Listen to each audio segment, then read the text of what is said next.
Rais wa Marekani Donald Trump ameongeza tena vitisho vyake vya kutumia nguvu kubwa ya kijeshi dhidi ya Iran iwapo Tehran haitazingatia masharti ya usitishaji mapigano uliotangazwa hivi karibuni.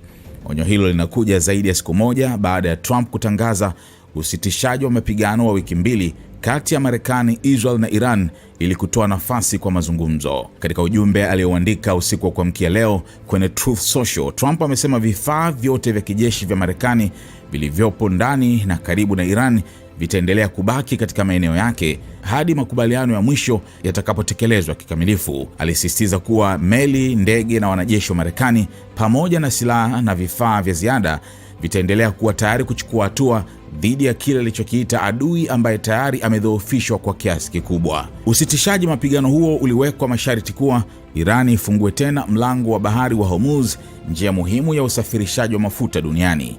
Hata hivyo, taarifa zinaonyesha Tehran imekuwa na kusitasita kufungua mlango huo, ikionyesha kutoridhishwa na mashambulizi makubwa ya Israel dhidi ya Hezbollah nchini Lebanon. Kutokukubaliana kuhusu iwapo Lebanon imejumuishwa katika makubaliano hayo kumeongeza utata kwenye usitishaji mapigano huo dhaifu. Marekani na Israel zimesisitiza kuwa Lebanon haikuwa sehemu ya makubaliano, lakini makamu wa rais JD Vance alikiri kuwa kulikuwepo na mkanganyiko halali kuhusu swala hilo.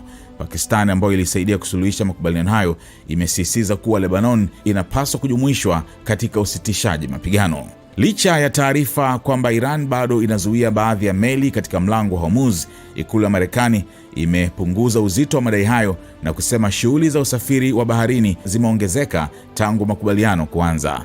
Hata hivyo, kauli za Trump zinaonyesha kuwa hasira yake dhidi ya Iran inaongezeka. Trump alionya kuwa mapigano yataanza tena kwa kiwango kikubwa zaidi iwapo makubaliano hayatatekelezwa. Alisema ikiwa masharti hayatatekelezwa, mashambulizi yataanza tena makubwa zaidi, yenye nguvu zaidi kuliko mtu yeyote aliyewahi kuona.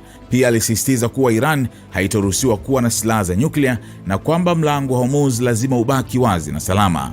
Trump pia alikosoa taarifa za vyombo vya habari na kauli kutoka viongozi wa Iran ambazo kwa mujibu wake zinapingana na kile Tehran ilikubali kwa faragha wakati wa mazungumzo. Aliongeza kuwa jeshi la Marekani linaendelea kuwa tayari, likijiandaa na kupumzika, huku likisubiri operesheni inayoweza kufuata.